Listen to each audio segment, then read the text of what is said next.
Please don't hold hands with them. At the end of the year. This should take like one step out. It'll be alright. It'll be alright. It'll be alright. They're just people. It's fine. I don't know what they do. I think they have to know.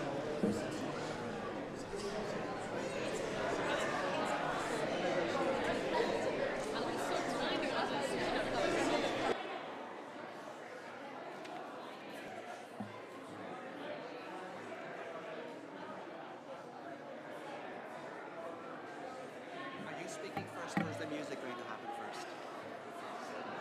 I'm speaking and then the music. Okay. I think. But I have a question. Yeah. So when Sean is staying out there, he's not coming up here, and he's after the chorus. So Sean is staying where? he's out there in the audience Yeah. instead of up here. Yeah. So and he's doing it after the chorus. Yeah. So, So he can come up this Come door up this and way, come okay. around and come this way. Where is he? he's like in the fourth row back. So and he'll come here, right? Oh, I see him. Yes, Yeah. he'll come here. Yes, and so he's going to come through that door, and he's going to come around to avoid the traffic jam. All right. So we need to tell him. Maybe. I'll tell him.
I can tell him.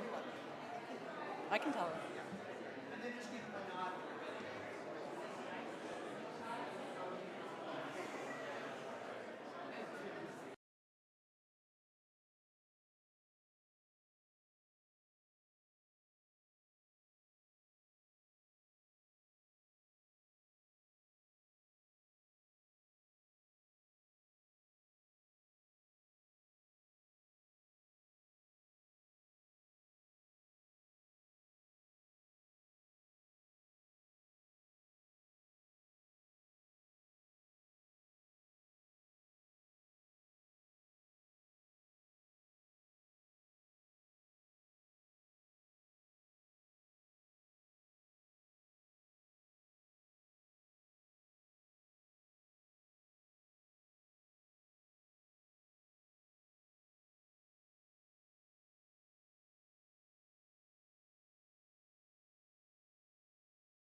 Good evening, everyone. Thank you for being here. I'm Kelly Khatib with S.U.R.E Diversity, and we are your hosts this evening. S.U.R.E stands for Swampscott Unites, Respects, and Embraces Diversity, and our mission is to celebrate all aspects of human diversity.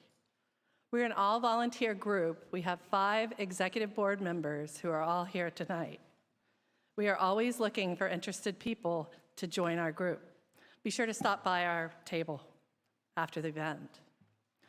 I would like to extend a special welcome to our new state representative, Jenny Armini, and to our select board member, Mary Ellen Fletcher, school committee member, Suzanne Wright, to Chief Ruben Caseda, and to the director of the Lynn Museum, Danica Thurston, and Elena. Please visit the Lynn Museum table after the event and pick up a free book. Also in the foyer is the Black History quilt made by the Swampscott High School Room of Color and the Swampscott Senior Center. We are very excited to have with us tonight the Swampscott High School Chorus and Director James Pierce, Town Administrator Sean Fitzgerald, Nancy Schultz with the Historical Commission, the amazing poetry of Enzo Surin, and a panel of residents reflecting on our theme tonight, Black History is Our History. After the program, please stay for refreshments and to meet everyone from the stage and your neighbors. I will pass it over to Chorus Director James Pierce to kick us off for tonight. Thank you.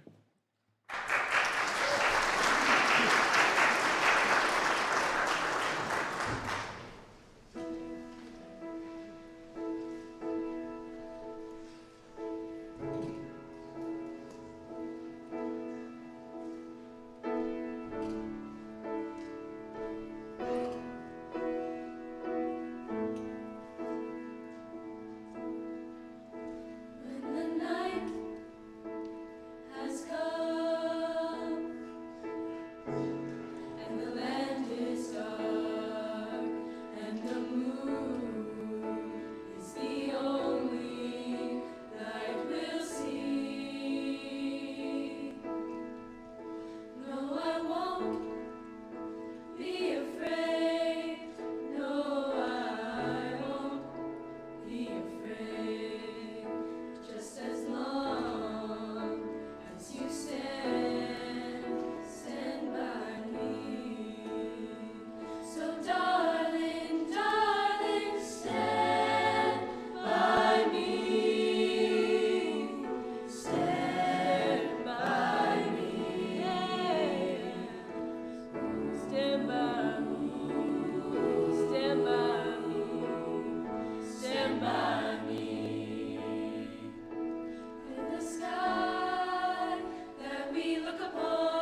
walking with the Lord for many a day. Nothing gonna stumble my feet.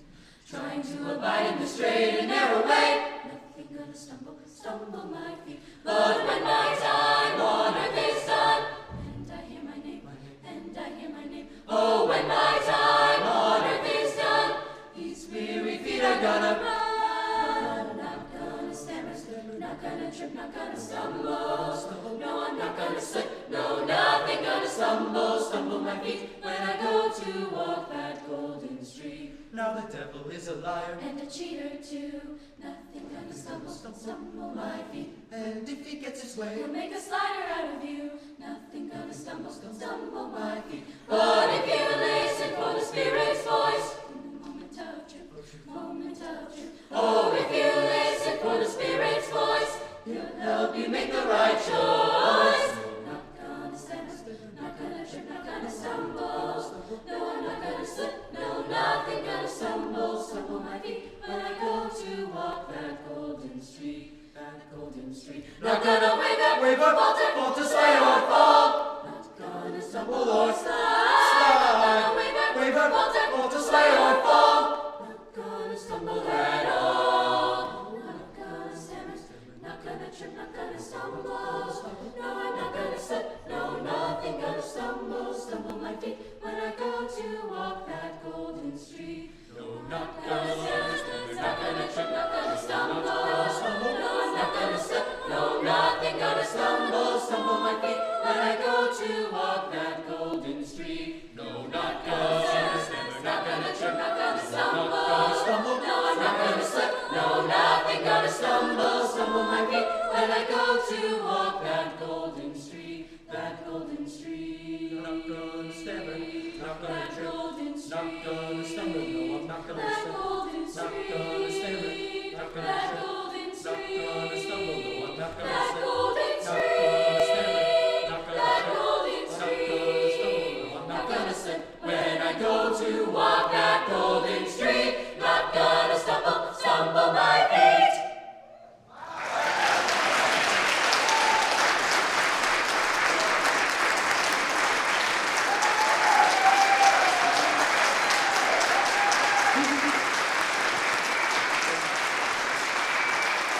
Thank you very much, Mr. Pierce, and members of the Swampscott High School Chorus. Thank you so much for being here. Please join me now in welcoming our town administrator, Sean Fitzgerald, to say a few words.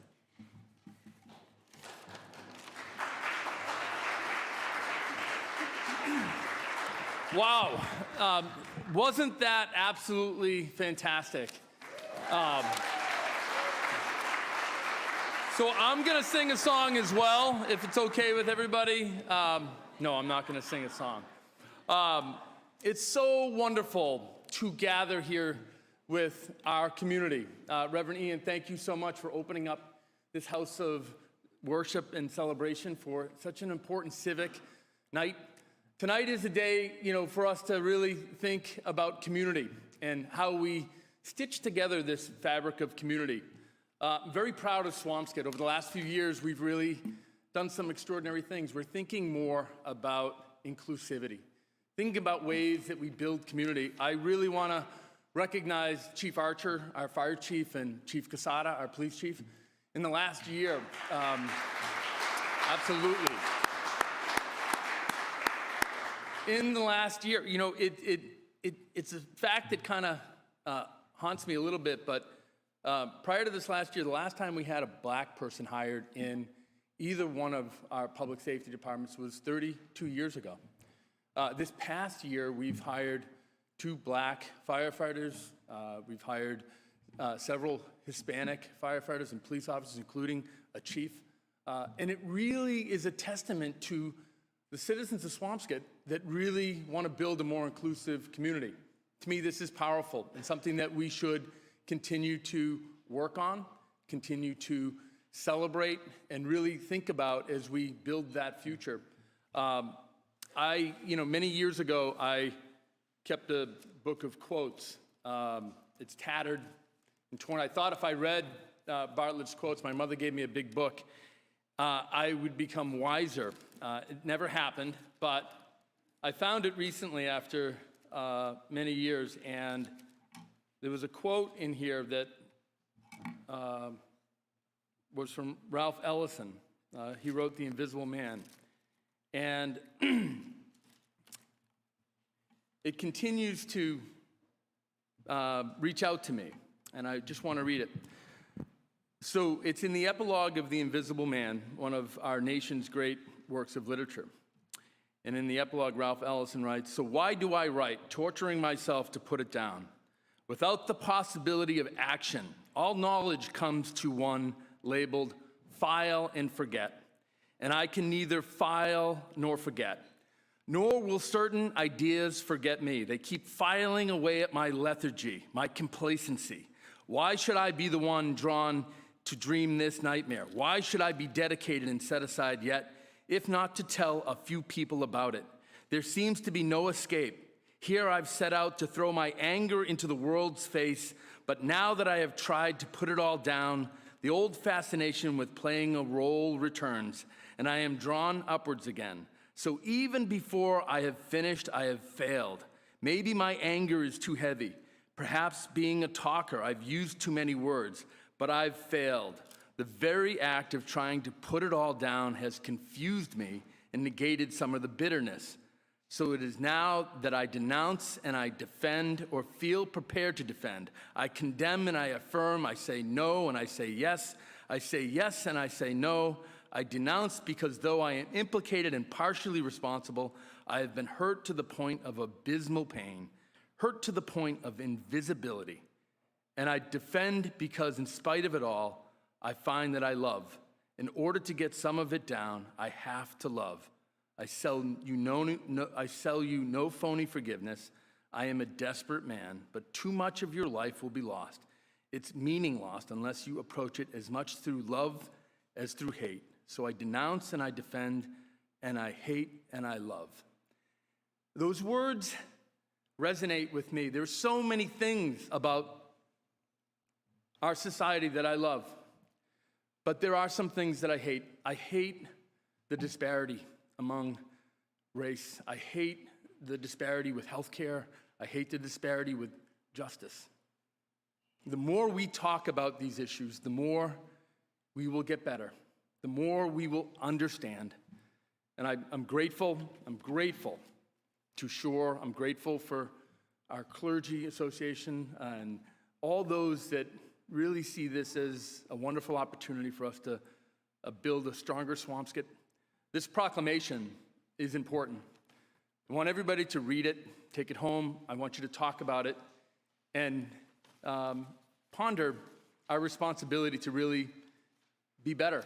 I think the world is worth fighting for. I think it's worth being optimistic about, especially when I look out and think about all the wonderful people here tonight and our youth who are singing and inspiring us with such a wonderful talent. Let's get on with this wonderful conversation. I look forward to catching up with folks after this. And to my 3 little boys over there in the middle, thank you for behaving yourself. You're awesome. And guess what? No school tomorrow. All right.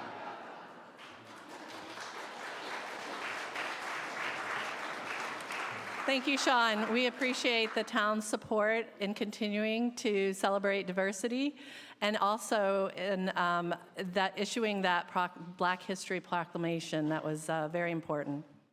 Next up, we are absolutely delighted to have with us Swampscott's very own award-winning poet, Enzo Surin. He's the winner of the 21st Annual Massachusetts Book Award and the author of 3 collections of poetry.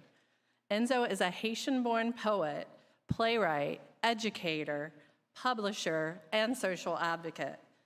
After the program, there will be books available for you to purchase. Enzo?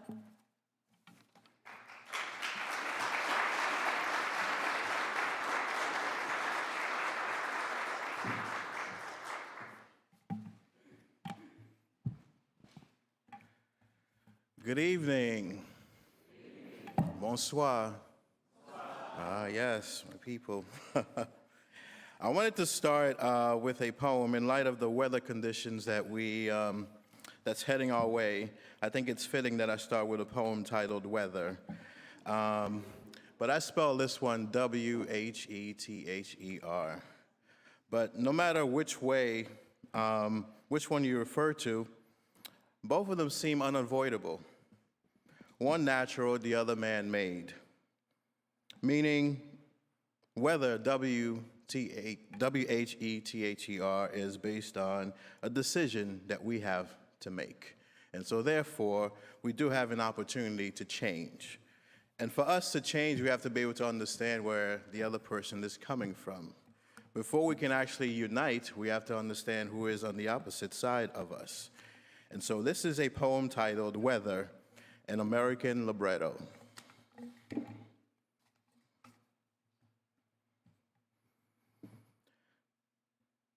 Whether or not you believe in weather, it will happen. To you, will find you.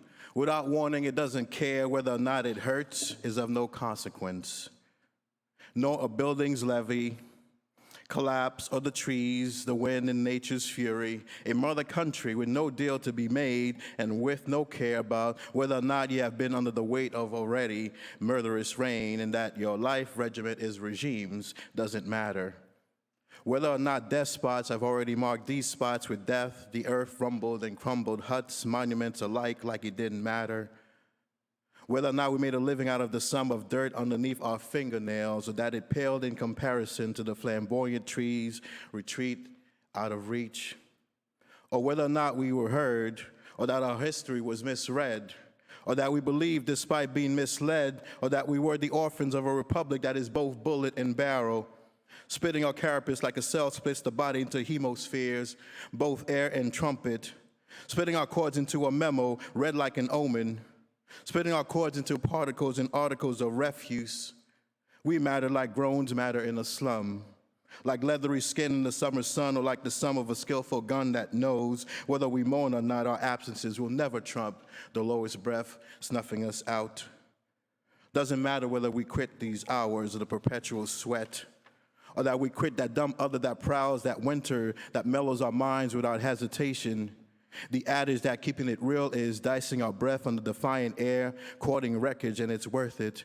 Doesn't matter whether we quit that dumb other without deliberation, the benches peeled with bygone bullets under the rest of flight, or the syphilitic revolvers that render the block cold as mines. Whether we pay our respects in the thug air of a mean retreat, bereft of days, bereft of nights, we quit. When we quit that dumb other that says, some are born to smile. Doesn't matter whether we quit the trap that rendered us neutral. Noise which crows all correction is connection. The obligatory dictation in our mouths exalting us for our tribe lingo amputations that pillage choice, that pat boon our voice. Whether or not we quit noise which gleans all things correctional as correction, that thing which causes us to hone moan as anthem, grown so long we mime life. /black, this what we did before hypomnesia, memory gone so long we homegrown. Or whether or not we quit that unmistakably labored tone, the umbilical hazing of our sanctuaries, doesn't matter. Whether we're still standing and free, our mouths deciphering the saline of tears from all other salty liquids, the master of our own hope and despair, inciting, reciting a hello grin as we wade in the science of goodbye to pry that exilic snowflake from the barrel of our throat. We wake. It never mattered whether or not our dreams were real or were abated, or if the wait alone was worth its weight in being elated, it didn't matter. Whether or not these spots on these blocks used to take a back seat to the heat when big beatboxing and slap boxing for fun was what we did, but it didn't matter. Whether or not we wore our Kangos backward, or if a fitted hat from the hatter didn't truly mean or result in a new era, we didn't care. Whether or not it's leathery skin kicking game in pleather or a wool sweater, the cold's often colder for those having problems keeping their stuff together. It didn't matter. Whether we knew better than to let pockets full of cream trump the thoughts of being ashy, We owe always a check. We prayed the streets would never cash. And it didn't matter whether our toes brave below frozen in a gnome pose or the corner was an epistle. However, the streetlights came up was how we're going to be remembered. Didn't matter whether or not we mouthed the gully sidewalk or how some of us never drew more than lint from their pockets and still tasted pavement. It didn't matter whether or not we made a living dubbing us the sum of dirt underneath fingernails, or that nothing paled in comparison to their flamboyant pieces retreat and out of reach. We've always known we mattered like heartbeats in a drub, like the sum of a skillful gun that knows whether we hone moans, groans, our absences will never trump the lower breath snuffing us out. This poem is from my forthcoming collection, American Scapegoat.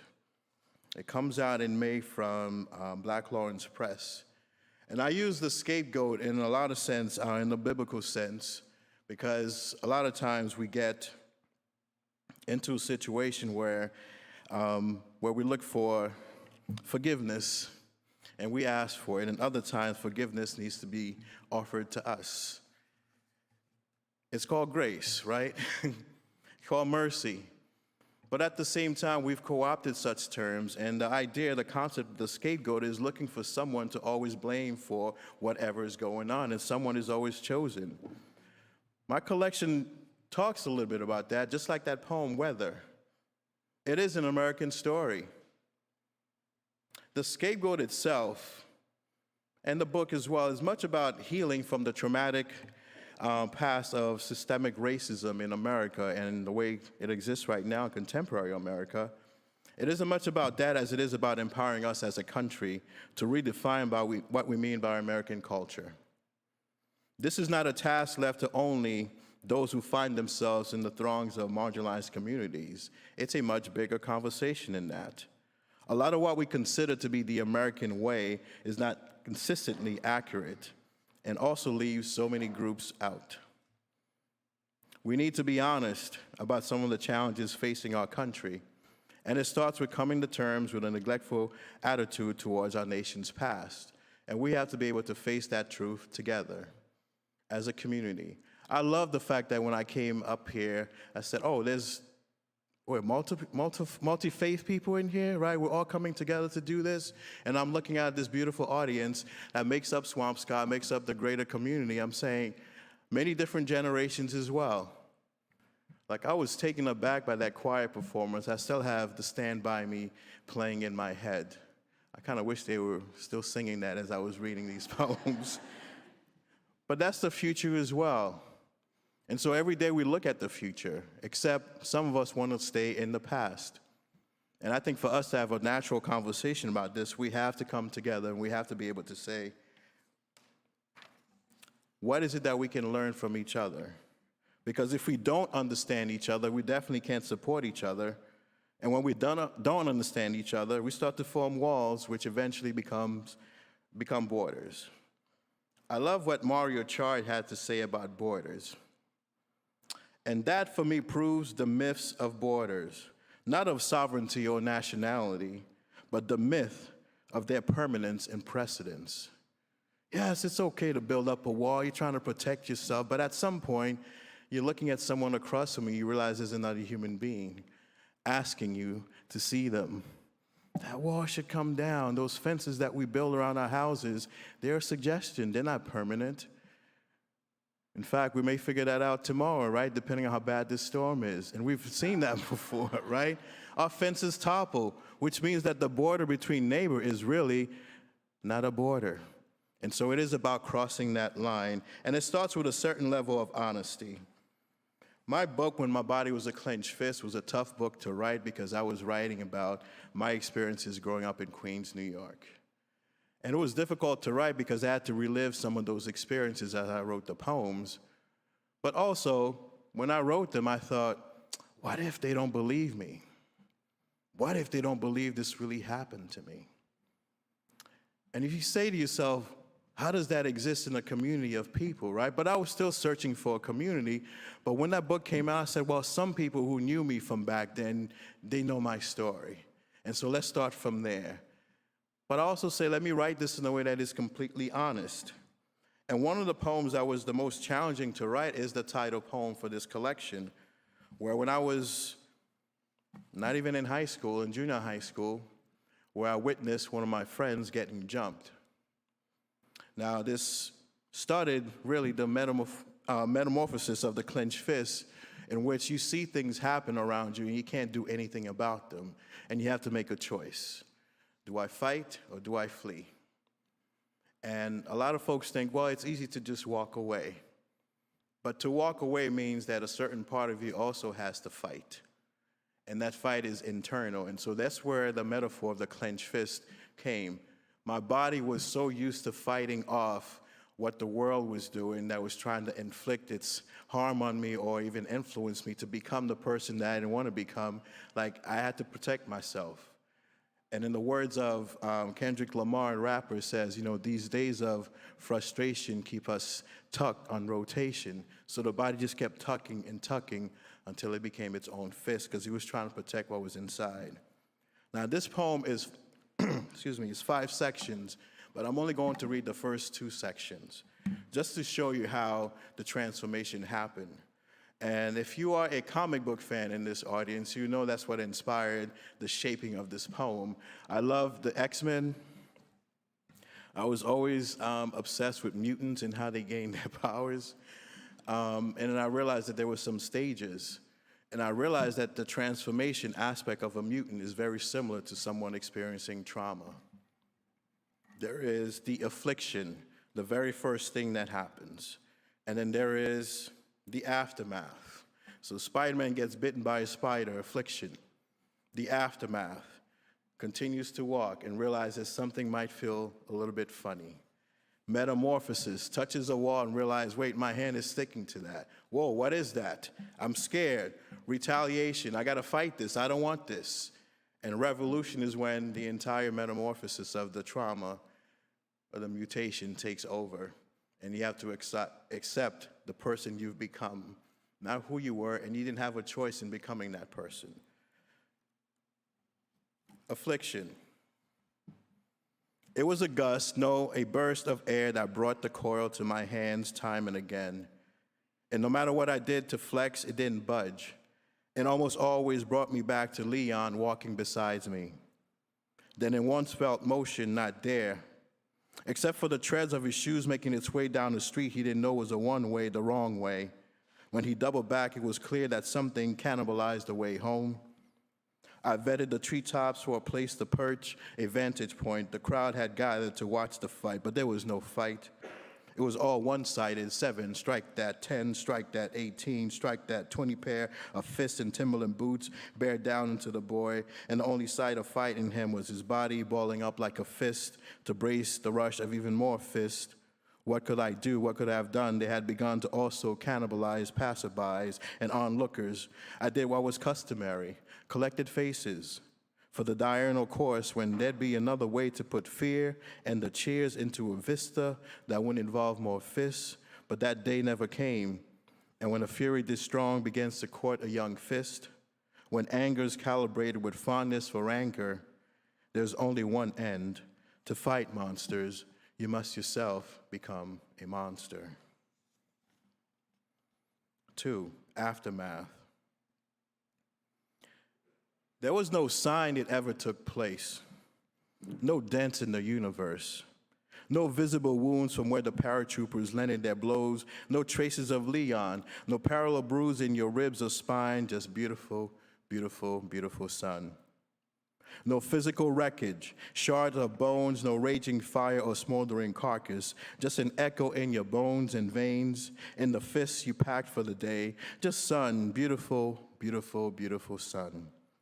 No shortcuts, same streets, same trees, and you staring at yourself like the body's purpose was to harbor this universe of cavity, wide enough to muse. Maybe there was still a way, so certain there was still a way to walk away or undo what was done, but with no body, no witnesses, no one to talk to, no Leon back at school, no sign the universe was ever disturbed except in your bones and in the loaded fist you carried in your pocket. You sat in class, reviewed homework like you always did, Later at recess, in that odd, beautiful, beautiful, beautiful sun, whispering to the ball in your hand, shot taker and rebounder, because even at 13, you already knew that sometimes teeth are a gateway to the city of one's own understanding, and other times they are a gate for what ails, and with no credible witness to corroborate other than your own reflections in storefront windows, the ceaseless parading of two bodies, a balancing double-barrel pair of fists, you settled in the glaring aftermath, alone, glazed in that beautiful, beautiful, beautiful sun. The world often doesn't change when someone experiences trauma, but it does for the person who's going through it, and we may not see it visibly. As a community, we often recognize maybe there is a shift, maybe there's something slight, but I'm not going to say anything. Maybe I can't approach this person. But I think in general, our responsibility as a community is to actually help each other in that way, right? The reason why I wrote this book is because if I was the person, if I was the assailant, everyone would know who I was, because there'll be programs for me, after school programs, right? You know, get straight programs, those kind of things, right?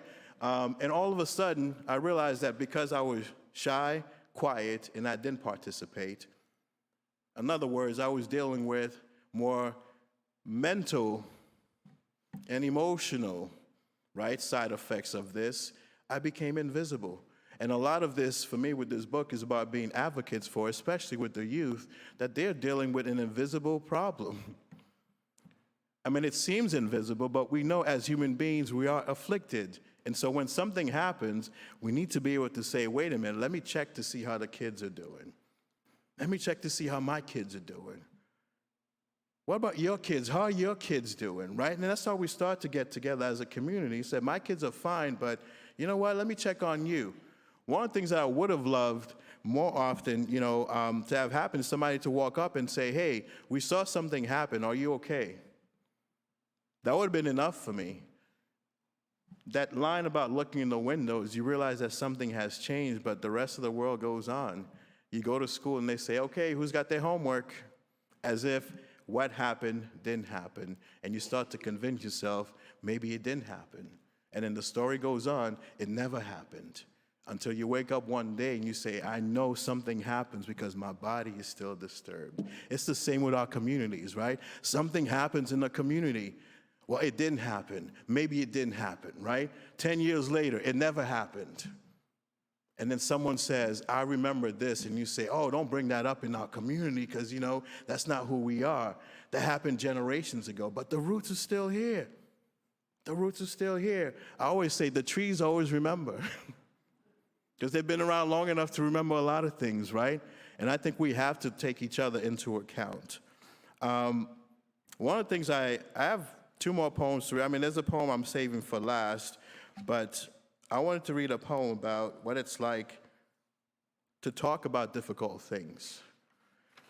I often hear we can't talk about it. We don't know how to talk about it. It's complicated. You don't understand, right? Just let me take care of this. So I said, okay, what about war? How easy is it to, oh, that's very complicated. I said, no, it's not. It's complex, it's layered, but it's not very complicated. Somebody wants something, they can't get it, so they're gonna take it by force. Oh no, it's not like that. You know, we got all these relations and all that stuff, and we have to hire all these people. So I decided to do, and I'm forgetting the scientist who said, you know, I don't know if it was Einstein who said it, but it was like, if you can't explain this to the regular average person, then you don't know what you're talking about. So it doesn't matter how smart or intelligent you are. If you can't explain it to us, it means nothing to us, right? And I thought, what about children? How do we talk to children? And I remember someone says, explain to me like I'm a child. So I decided to write a poem in that form just to show that we can easily talk about war and difficult subjects. So I'm addressing this. It's two poems titled, How to Talk War with a Child. And it was inspired by my two sons, especially my very curious 9-year-old, who says, why is Putin going over there? And I said, very good question. And I didn't realize he was like, yeah, me and my friends were talking about this thing. I was like, wait, what? For lunch, the fourth graders were sitting around talking about why is Putin invading Ukraine? And they said, well, we asked that because they were like, we're making flags and different stuff. We wanted to know why. And they said the adults didn't tell them why they were making it, other than there's a war, possibly we have to make this. So I decided to dedicate these poems to the young kids, but this is really for us. How to talk war with a child. A cockroach wanders into a room. Neither cockroach nor the room have a say in how they are named and when the naming began. And this happens all the time. Someone says the cockroach doesn't belong, and suddenly thoughts and forces align, like they've always. And one knows what to do. A slipper or damp air, both will do the trick. It is human nature too. No one needs to be taught how to kill a roach. They just need a name and a time. It happens often, though we can't always hear the crunch.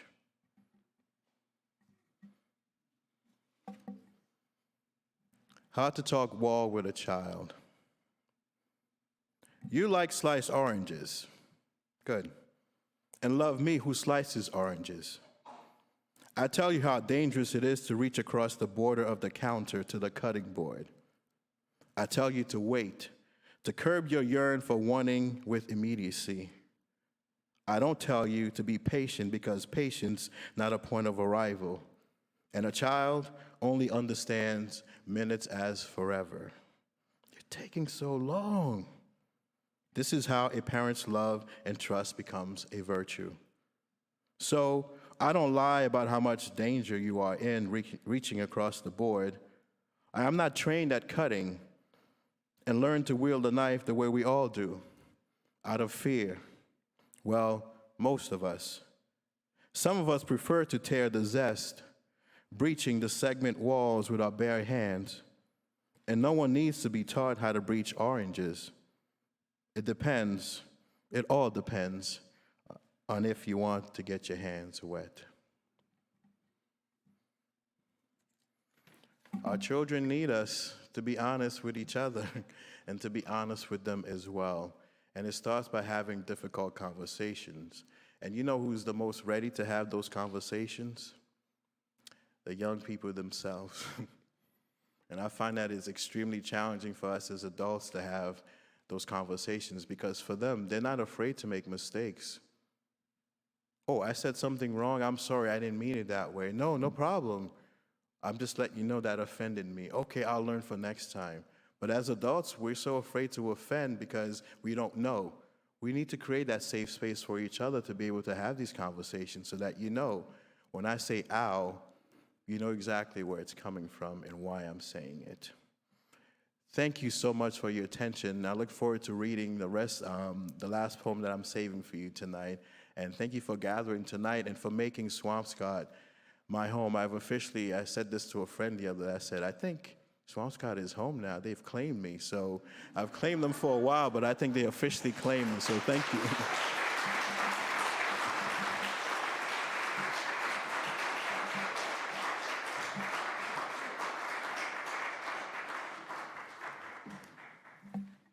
Thank you, Enzo. We're so glad you're here. Next up, I would like to introduce Nancy Schultz, the chair of the Swampscott Historical Commission. Nancy was a professor at Salem State University for over 36 years. She has published 6 books and had numerous articles published. She was on the Swampscott Historical Commission since 2018. Welcome, Nancy.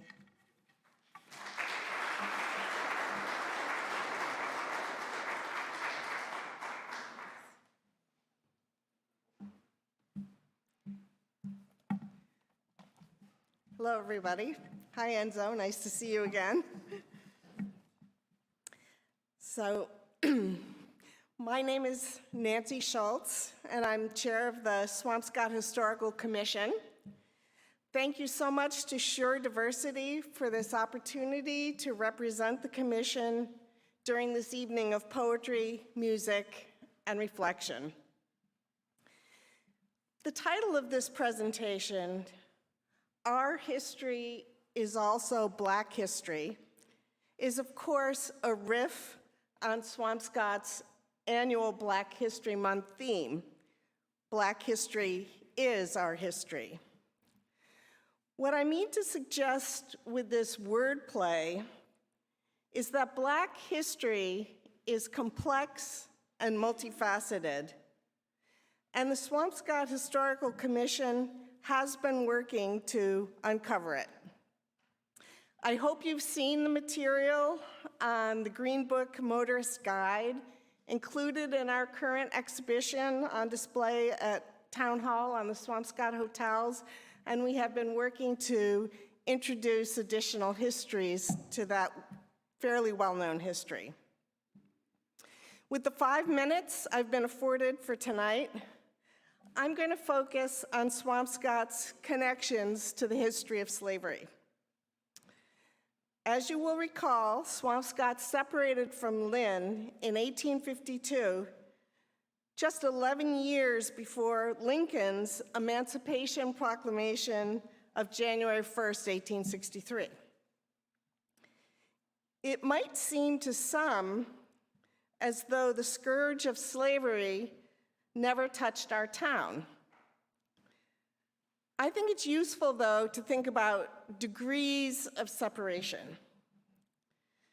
Many of our most prominent forefathers, for whom our beaches, parks, and streets are named, were either directly or indirectly involved in slavery.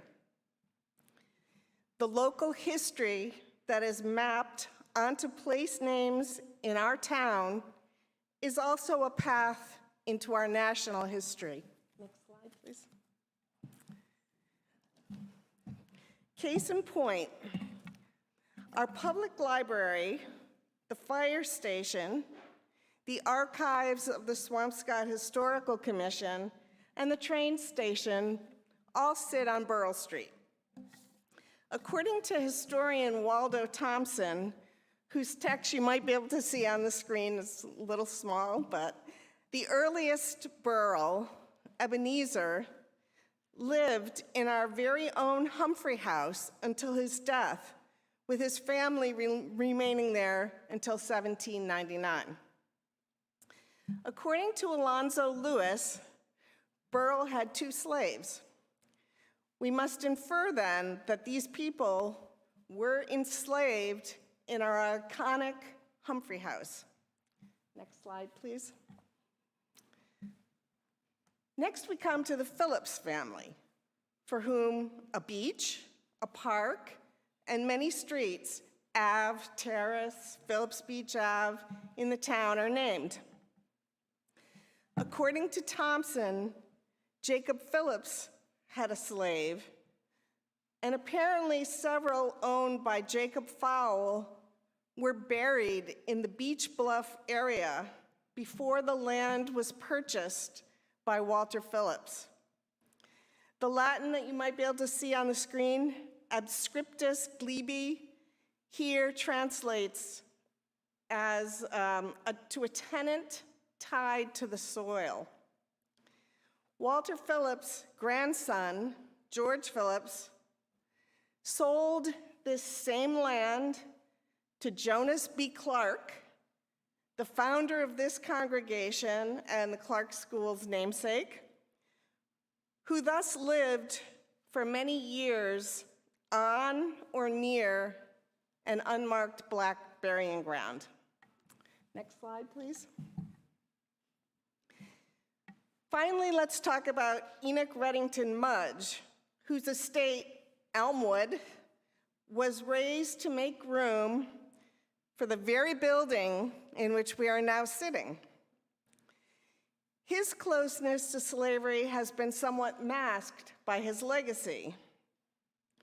There is the story of his purchase of an enslaved family in New Orleans, Stephen Freeman and his wife and 2 children, whom Mudge bought for $1,500, funded their travel north, and employed them here in Swampscott. In 1843, Mudge purchased the very same land, 130 acres, that had been held by the Humphreys and the Burrells, then known as the Hooper Reed Farm. The Freeman family worked this farm for nearly 8 years. Mudge released them from bondage, and they moved to Lynn. Mudge paid a deep personal price for the Union's success during the Civil War. His son Charles, aged 23, was killed at Gettysburg. Mudge would build the magnificent St. Stephen's Memorial Church in Lynn in memory of his deceased children. By 1846, Mudge had begun to build his vast fortune by founding the Saratoga Victory Cotton Mills. He spent the next 10 years engaged in various commercial enterprises, and in 1857 became an agent for the sale of the products of several New England woolen and cotton mills. His business thrived. By 1865, when the Civil War ended, Mudge's sales amounted to nearly $9 million. That's about $165 million today. Of course, cotton, the very product that fueled mill profits in the North, relied on the labor of enslaved people to harvest it. Mudge's connection to slavery, therefore, was in the shadows, but very much there. So too is ours as we walk the streets and byways of this seaside town. Swampscott's history truly is Black history. Thank you.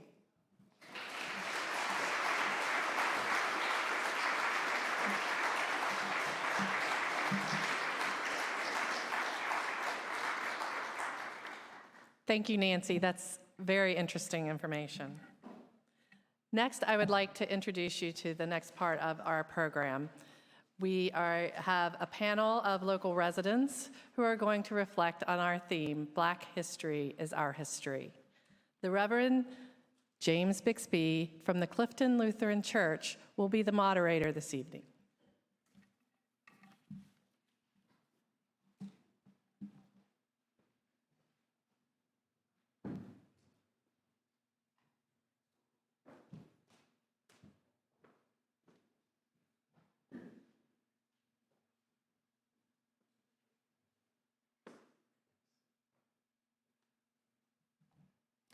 Evening, everyone. That was fascinating, Nancy. Thank you for that, Enzo. Those words were amazing and inspirational. Our singing, just the representation, this is fantastic. I'm honored and privileged to be here today. So when Ralph asked me if we might have a panel on Black history and that if I might moderate it, I told him, you know, I'm quite white. And I think that was the response of many of our panelists as well. And he said, hold up, this isn't what you think it is.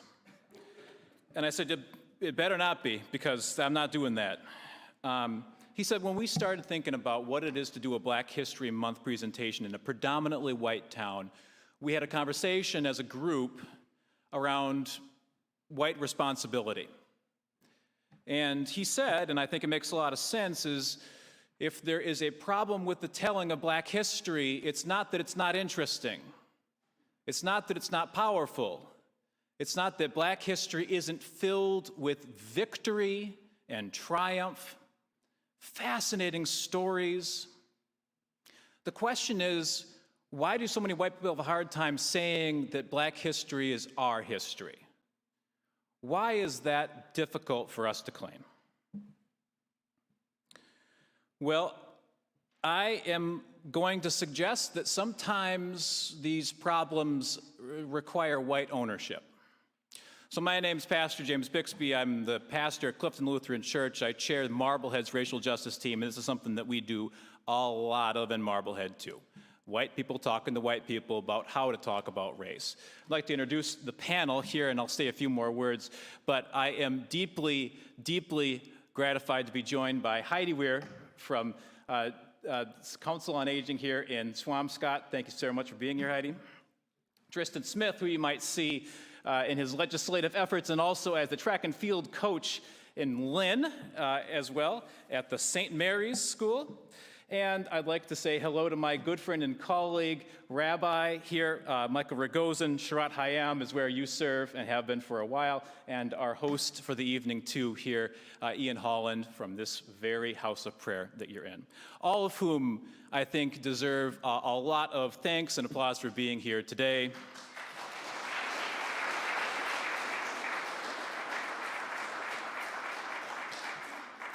And all of who has answered that same call that was posed to me as well, which is to say, are you willing, since we are asking to be here? And all of whom responded probably the same way I did, which is, normally at events like this, it's good for me to hear more from Enzo.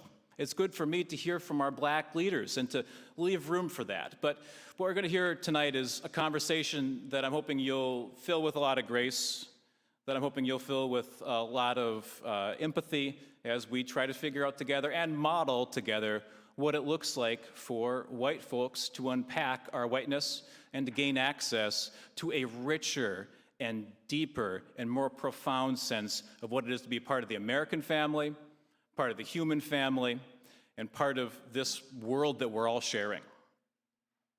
So, this will also, I promise you, be fun.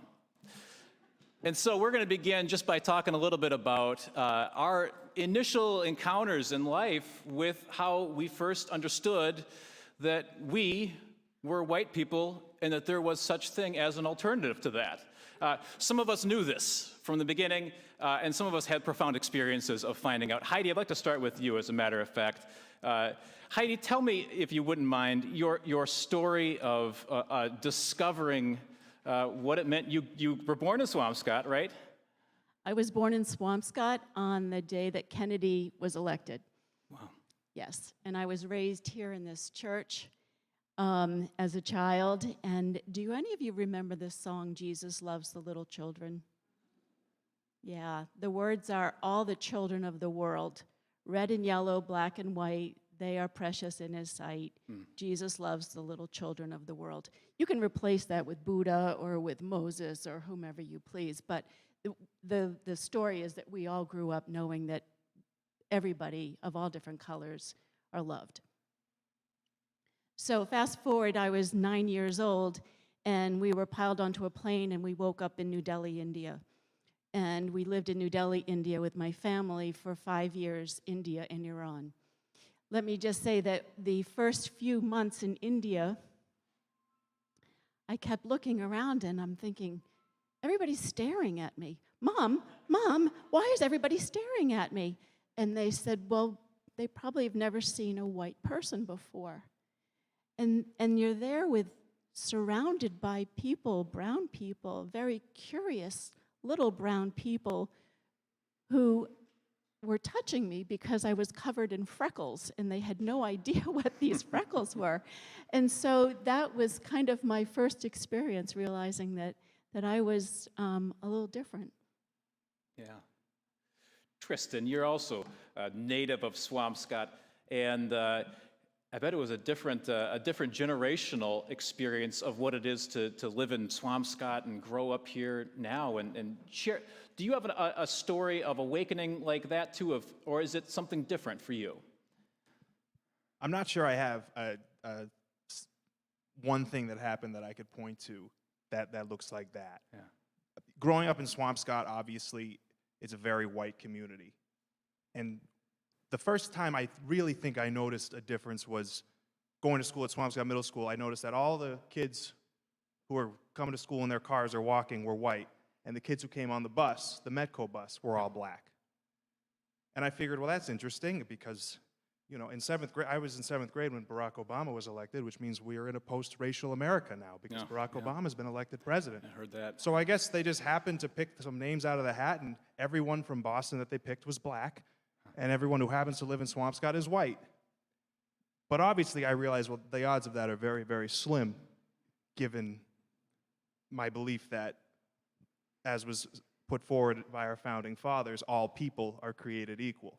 They didn't use the word people, and the definition of all was a little bit suspect, but I still have that belief within me that all people are created equal. We're all on a level playing field. But how could that be the case if all these kids in the bus are this color, and all these kids who are walking to school, or the kids I hang out with on the weekends, because they live around here, are all white? And it was sort of when I got to high school and my social circle expanded a little bit, and I can really credit two of my best friends who are here tonight, Josh and Jermaine, sort of getting to know them and having conversations with them, just going to their houses, just discussing sort of day-to-day stuff. I realized that, there was something more going on here. And it was discussions from stuff, just the type of music we listened to. I didn't realize why, when Jermaine went to the barber, it was an all-day thing. I mean, it's sort of like, but it's little things like that, and as we became closer and closer friends, it really developed into real conversations about things that were going on, as I was in high school when Trayvon Martin was shot. And so that's something that really came up amongst my friend group about that larger discussion on race and what that really meant for our country and for my friends. And Rabbi, you come to us from the other side of the country in your early childhood, and I've always wondered about what we get packaged in terms of our lived experience, but also our curriculum and how we're taught about Black history. Say a word about what your experience of education, I guess early, and then you were even on the other side of contributing to some of the educational and academic work about what racism in contemporary America looks like. But start me out, growing up in Seattle, what's that look like, racism? So I was born and raised in Seattle, Washington. I'm born in 1973, so that's the era I grew up in Seattle. I definitely remember that, I went to the JCC preschool, I went to a private kindergarten first grade, and then I went to public school starting in second grade, and I don't really recall as a second grader thinking in terms of race. We're just dividing up teams to play 2-on-2 soccer or basketball, and since I was sort of the new kid coming in second grade, maybe that's why the cool kids didn't pick me or something, but you get paired up and you have classmates, and as I look back, the school that I went to in Seattle definitely had a racial mix to it, but it's only as an adult that I realized that a lot of the Black kids were coming from the south end of Seattle, and so that they probably had to get on a bus and 45 minutes before I had to wake up type of thing. Always wondered why Donald couldn't come. He was my closest friend in school, and why he couldn't spend the night at my house, and we couldn't walk home after school like I could with the other kids in the neighborhood. In sixth grade, we definitely celebrated Black History Month, and everybody did a report on a famous Black American, and I learned about Charles Drew and guess my hero, George Washington Carver, because I eat peanut butter and jelly sandwiches every day. There you go. Ralph Bunche and a lot of other, Benjamin Banneker, a lot of other famous Black Americans who contributed to America. So that was definitely an early part. There were always celebrations in school for Black History Month. So that was sort of a normal thing of my childhood, but there's also probably an element of being Jewish in which, it'd be interesting to have a conversation about whiteness in this congregation, because as if people were asked me, who are you? I'd say I'm Jewish. And they say, well, that's a religion. What about your ethnic group? And we could talk about that. But I'm just going to guess that most of us might define ourselves as in an ethnic way or some other way than saying I'm white. And so that there's probably a richer fabric to talk about in terms of whiteness within the community as well, and how we individually self-identify. But I think there was an element of always having a sense of being a little bit different, a little bit other for myself growing up. Yeah. I'll just leave it at that. No, thank you. And those are really good points, by the way. I value so much you saying that. One of the things I hope is a result of conversations like this for us white people too, is a deeper sense of the individualization and the richness of the diversity that sometimes I'm afraid that the term white flattens and doesn't allow us to have. But one of those other things that can be a part of our experiences is where we grew up, and it doesn't even have to be in America, right, Pastor Ian, as a matter of fact? Tell me a little bit about Ireland, about growing up and your context. And you told me a story that I'm going to ask you to retell too, because it's a Lenten story. Would you mind, as a matter of fact? Yeah, certainly. So, for the first 20 years of my life, I lived and grew up in Ireland, which is a place which is probably a rare place that's even whiter than Swampscott. And as a elementary school and grade school student, and of course, almost everybody in Ireland is Catholic, so I was Irish Catholic, which is a special kind of Catholicism. And one of the things you major in is Catholic guilt, or Irish Catholic guilt. And during the season of Lent, which is this season that we're in now in the Christian calendar, when we're supposed to give up something. And every school child in Ireland is encouraged to give up sweets, give up candy. And every Lent, it would be distributed to the schools, kind of cardboard boxes with a little, like about a handful size, with a little slit in the top of the cardboard box where you would put your allowance money, your pocket money. So all of the money that you would have spent on candy, on sweets, you would put into this little cardboard box. Now, on the cardboard box, the cardboard box was distributed by an organization called Trócaire, which is the Irish language word for compassion. But on the cardboard box was a picture of a hungry black child.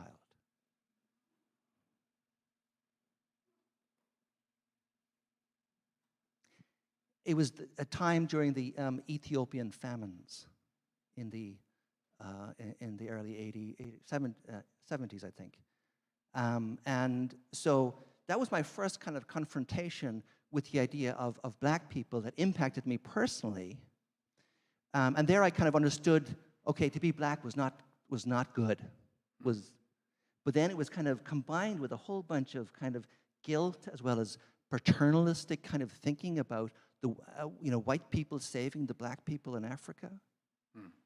And then there was a kind of competitive notion because somebody was lifted up as the person who collected the largest amount of money by the end of Lent. So that was my first experience, I think, or my first thought of black people. And it wasn't a very helpful or healthy context. Now, it took a number of years later when I realized, oh, I'm actually white. And this happened in a train. And I lived for a time in Germany and worked in Germany. And I took the train often for a vacation or a trip away, a weekend away to either Switzerland or France. And so I would get on the train and looking forward to my nice yuppie weekend in lovely venue. And when you cross the border at that time on the train between Germany and Switzerland, you'd have the border police come on the train. And the border police would come with Alsatian dogs and machine guns slung over their shoulder. And they would go down the train carriage.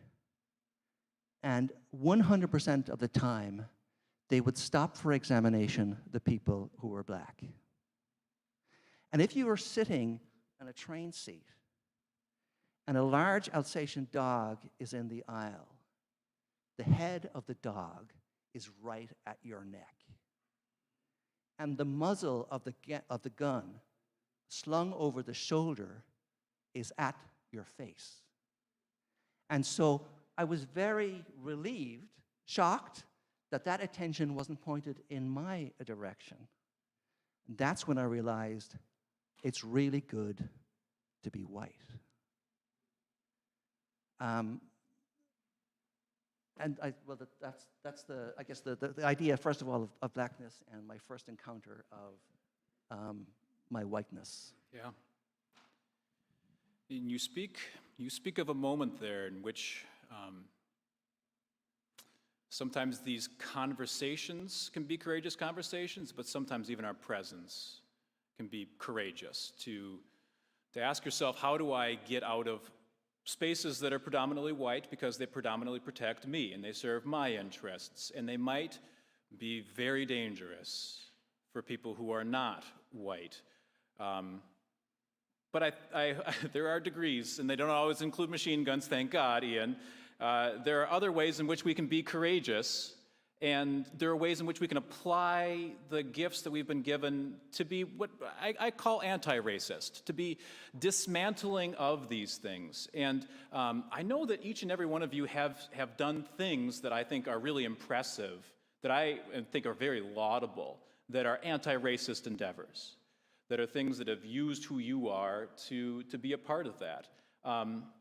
And I'll open whoever wants to go next to talk about how it is you think that you might be a part of something courageous like that, whether it's through scholarship, whether it's through public service, whether it's through creative thinking. But let me open that up, because I know each of you has something. Because they're going to say something more impressive than I will. So, good move, Rabbi. When my mother said to me during my time in college, when you graduate, you'll have an opportunity. Fortunately, my parents really supported my education, so I wasn't going to have loans, and I knew that how much I had benefited from my own parents' focus on my education. That if even if I didn't need the help, I could not turn in a paper until my mother had read it through and made it and taught me how to write it better.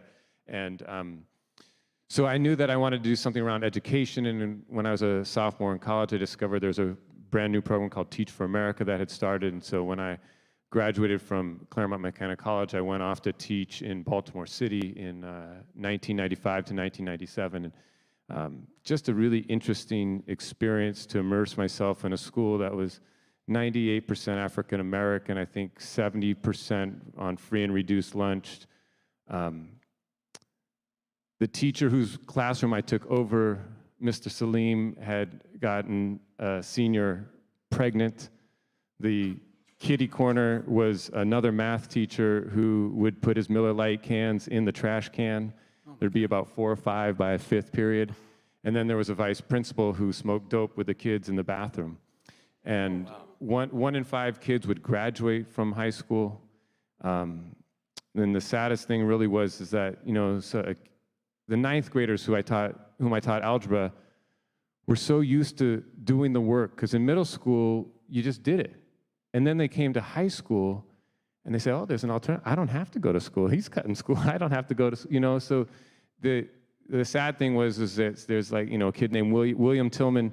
If he'd have lived 5 minutes in Baltimore County instead of Baltimore City, his life experiences would have been just so vastly different. And it was really quite an eye-opening experience to be able to immerse myself in that school and to teach. And that was sort of my interest.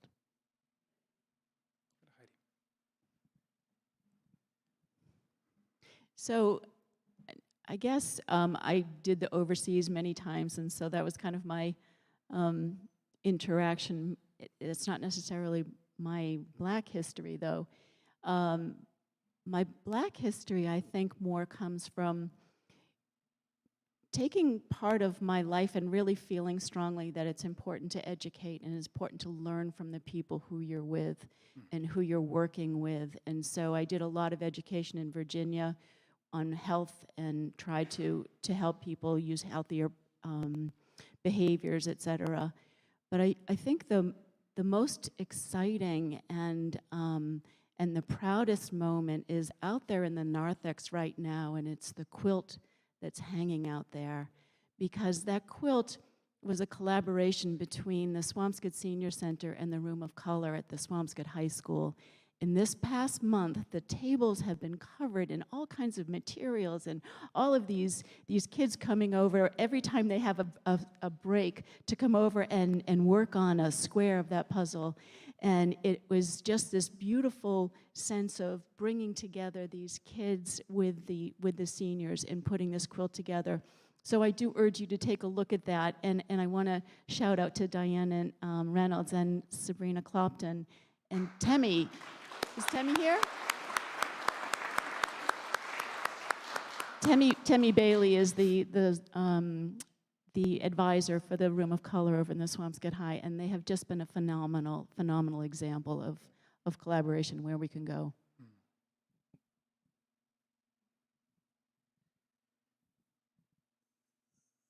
So obviously I made it to America some years after my experience crossing a border between Switzerland and Germany.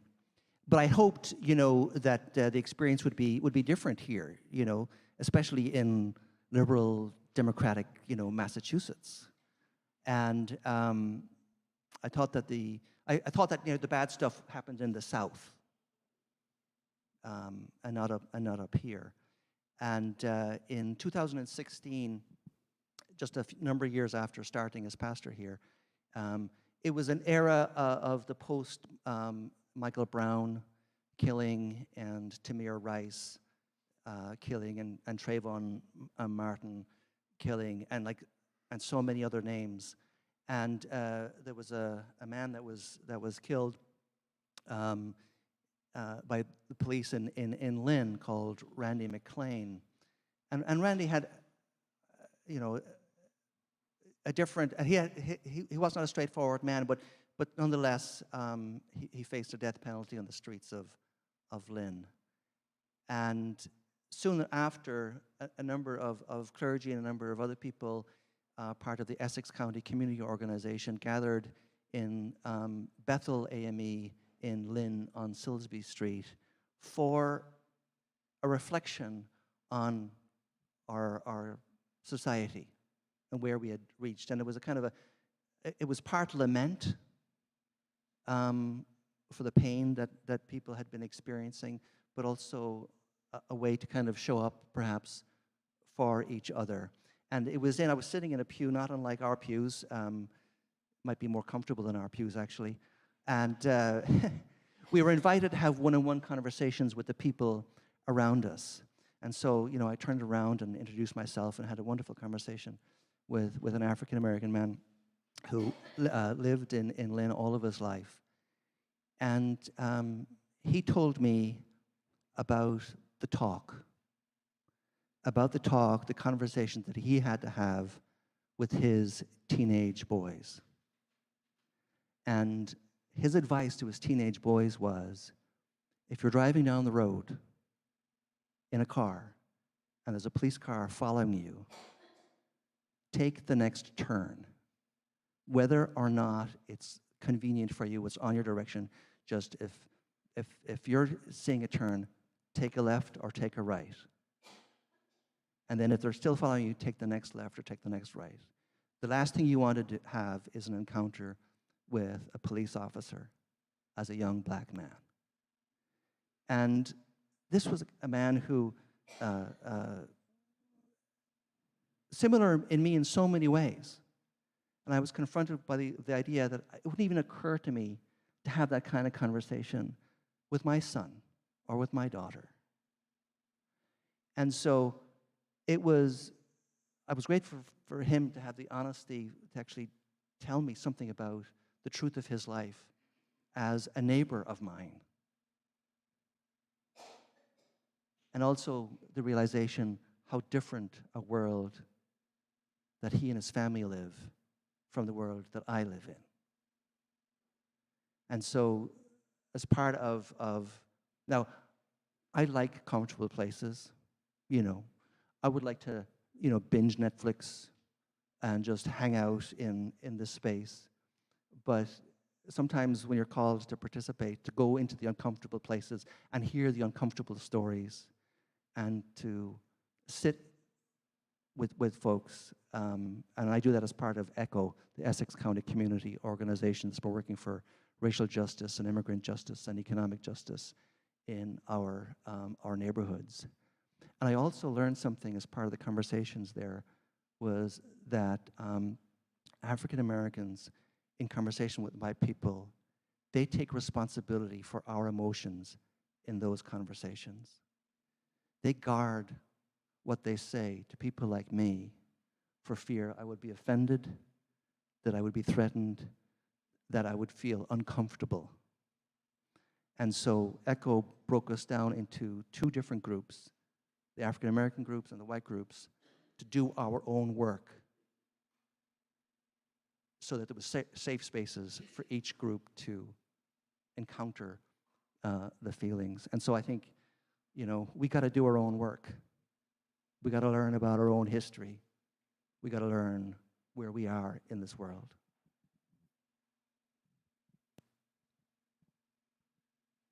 I've spent my entire life as a student or a teacher, and for a lovely 7-year period, an overlap of both at once throughout college and law school. And so I echo what my colleagues have said about looking out for the youth. And for me and for my assistant coach, Themo Leakopoulos, who's here tonight, we want to make sure that at St. We're both white men. Our coaching staff is 3 white men and 1 white woman. And we coach at St. Mary's, which is a diverse school. And 2 of my student athletes are also here tonight, which I really appreciate. We make sure that the track team is a very open place. As teachers, we make sure that the kids know that we have their backs. And even though we can never understand what it feels like to live in their skin and walk in their skin, just to understand that we will be there for them no matter what happens. And providing that place for them to know that we are allies. And that term ally, which I'm sure everyone in here who is white, which is most of the room, feels that they are an ally. I would challenge you that allyship is not a label that you get to put on your chest once and walk around with, hello, my name is ally. It's a constant learning and unlearning and relearning and listening and reading and researching and really digging deep within yourself, while additionally digging deep into our history, as Ms. Schultz just did for us in her wonderful presentation, that I imagine made a lot of us feel uncomfortable. And being an ally is often uncomfortable if you're doing it right. What brought me to this was a lot of my work on the student side. I graduated from Salem State with a poli-sci degree, and I went to law school, and a lot of the cutting-edge stuff now in both political science and the laws is focused around the relationship of race and in our society. And so I would challenge everyone in here who wants to be an ally, don't let tonight be the end of this conversation, or else we've all failed as panelists. Tonight should be the beginning of a conversation throughout our entire town, throughout our Commonwealth, and hopefully throughout our country, the United States of America. But as for what we can all do individually as allies, I would challenge you to really learn and listen. Read Charles Ogletree and Kimberly Crenshaw and Michelle Alexander and Dr. Ibram X. Kendi and Derek Bell and all of these folks who have been writing on these subjects for so long. And challenge yourself. Look into why it is that a study found that the median net worth of a white family living in Boston is $247,500 versus the median net worth of a black family living in Boston being $8. $8. We have to challenge ourselves to learn why that is. That's what allyship is. It's not just going around saying, my 2 black friends are here. That's not what it is. That was a joke. You can laugh. It's having tough conversations. It's going out of your own way to read into why our system is set up the way it is and why it's acting the way it is. And it's making sure that those folks that you're looking out for me, it's my student athletes, know that we'll always have their back.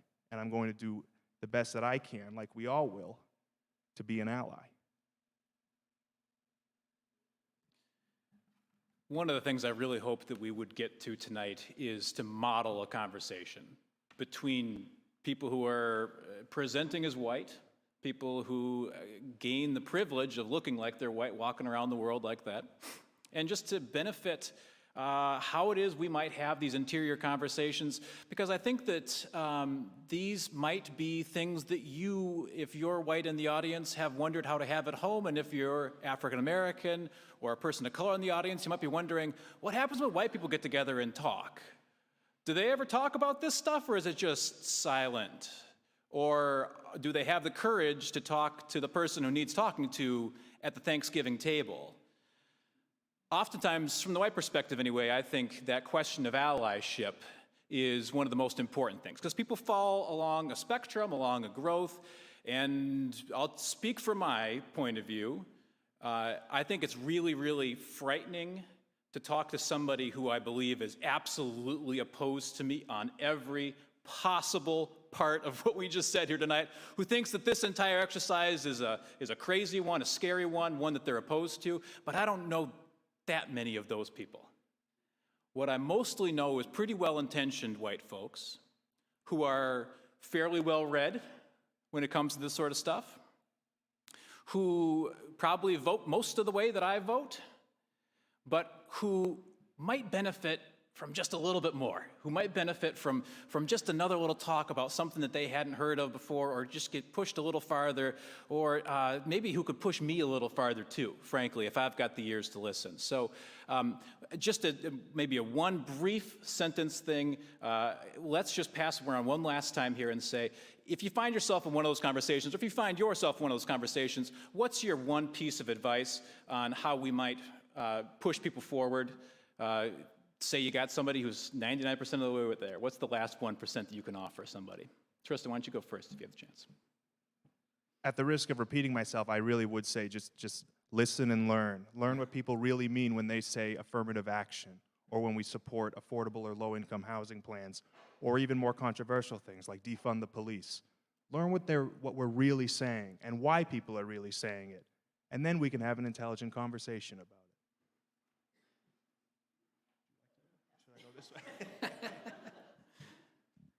Let's have Pastor Ian speak on this one.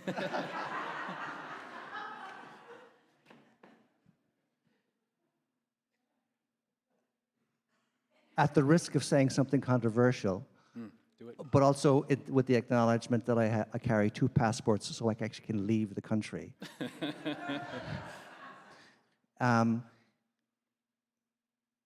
We all treasure our schools. We saw a tremendous display of talent here.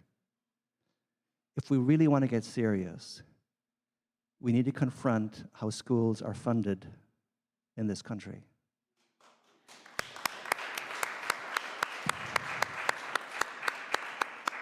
How within 2 miles from this church, you can go from a school system that's ranked in the low 100s to this school system and to Marblehead, and how local funding, hyper-local funding of schools has led to severe discrepancy in school performance. We are to love our children uniformly, uniformly. How should we encourage every child to thrive, no matter their zip code? And that's a scary thing to experience and to say and to hear, because you want your local schools. And you want your local taxes to pay for your local schools. But our town districts, our town borders have been set up by racial boundaries and racist history. So, like I said, I can leave. If you're going to come for me. But if we really want to get real, we have to think, what's the best thing for the children, no matter where they live, in these 2 miles around this building, or 3 miles, or 4 miles, or 5 miles around this very building.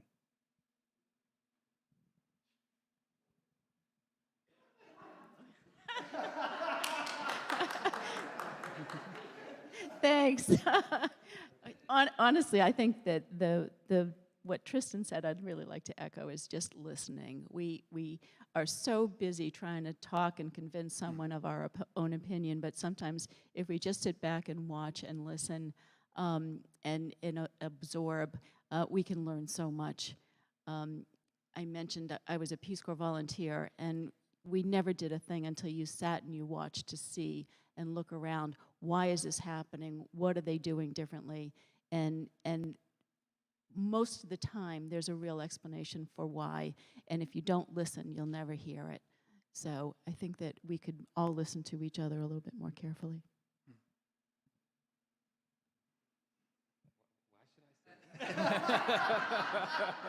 Rabbi, I release you. Listen, I think it's just been a pleasure to listen to everybody here on the panel.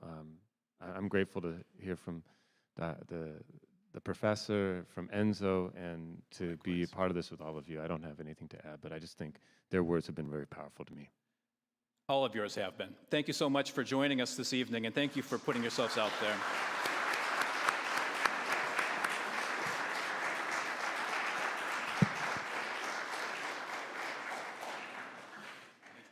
Thanks, Ian. I'm happy that we get to recenter the story. Thanks, Rabbi. And I'm really excited to hear more from you, Enzo.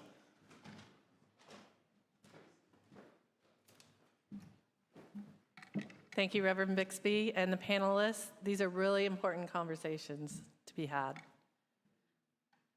Now, to wrap up tonight's event, let's have some more Enzo poetry.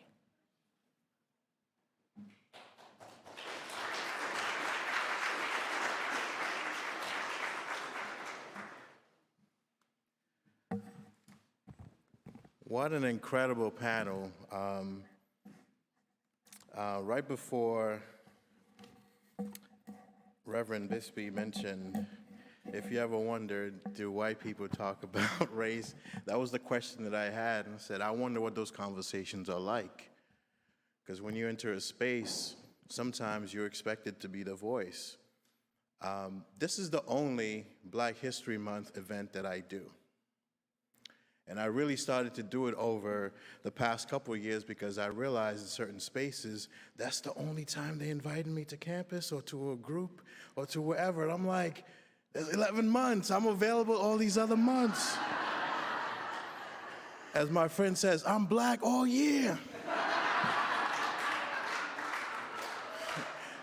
And then I realized it's, sometimes people are forced into, right, we have to get this going. We have to show. And I said, those spaces are kind of questionable. For me, it's the ones that are more open. Generally, have that door open that we can have these conversations all year round and that it's not centered around a very specific, let's just talk about what it's like to be Black in America. It's like, no, let's have lunch, right? Let's talk because we eat too, right? In fact, listen to the panel, I was thinking about how much we have in common and how, and this is a conversation I had with a friend recently. I said, you know, you're Irish and I'm Black. We have a lot more in common than you think. And my Jewish friends and I always have this conversation. Our struggles are extremely similar. And it's always centered around genocide. And not a lot of times do we get to have this conversation because of that trickiness that we mentioned, right? Are you white or are you? It's like, wait, right? It's politicized. And so I greatly appreciate listening to this conversation tonight. And I want to close with a poem titled Dreaming of a World I've Never Known. And it is about being brave to face the unknown. Yes, it's going to be uncomfortable. It's going to be difficult.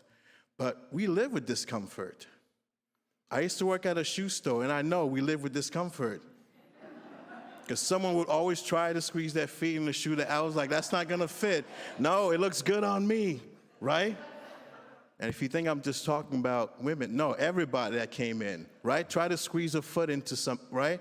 But when we talk about what it's like to be uncomfortable with conversation, I think it's because we're not trained to live with uncomfortable conversations.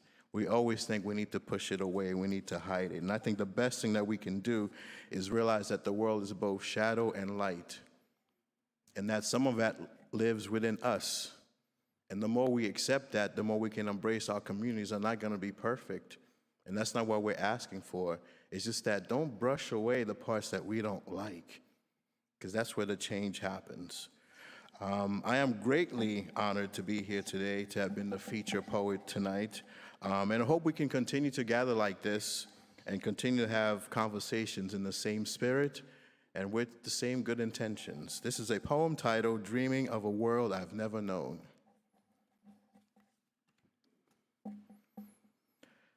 Somebody, please, show me you can love without amputations.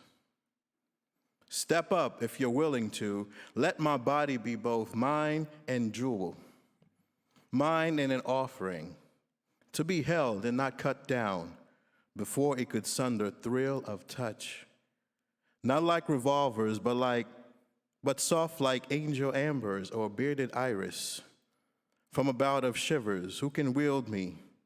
Who can wield me? A river down my spine, or guide their hands like eyes belonging to what is being seen, stitches and all, like it'll never be enough.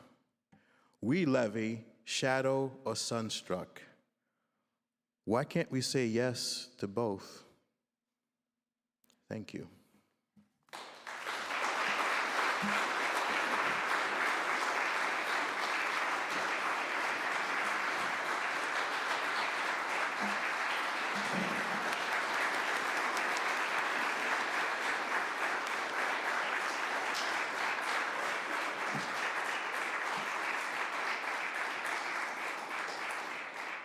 Thank you again, Enzo. Thanks to the First Church for allowing us the venue, and to all our speakers and presenters and panelists tonight. Please join us in the foyer for conversation and refreshments, and introduce yourself to each other if you don't know each other. And be sure to sign up for our S.U.R.E email. Put your email address on there so you get notified for any events that are coming up. And if you would like to be a member, we would like to hear from you then too. And thank you so much for being here, and stay warm tonight.